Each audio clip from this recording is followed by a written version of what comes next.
The word for today is act and react like a Christian. In Matthew chapter 5 and verses 21 and 22 we read, "You have heard that it was said, but I say to you." Around the turn of the 19th century, a Russian physician named Ivan Pavlov won a Nobel Prize for his experiments with dogs.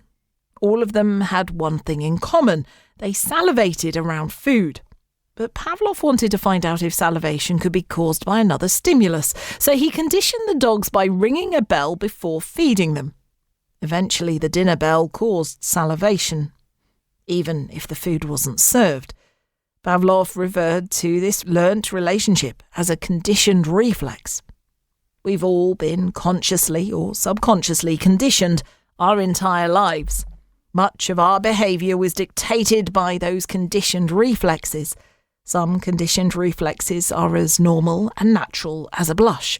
Others are as destructive as drinking to drown your sorrows. But conscious or subconscious, harmless or harmful, one thing is certain: we are far more conditioned than we realise. And one dimension of our spiritual growth is being reconditioned by the grace of God. Jesus said, "You have heard that it was said, but I say to you." Jesus uses this couplet repeatedly. What was he doing? He was uninstalling Old Testament applications and reinstalling New Testament truths. It was no longer an eye for an eye. Jesus upgraded it to turn to them the other cheek, which required reconditioned reflexes. See Matthew 5 verses 38 and 39. Sometimes it's much easier to act like a Christian than to react like one. How does this change in our reactions take place? By the Holy Spirit.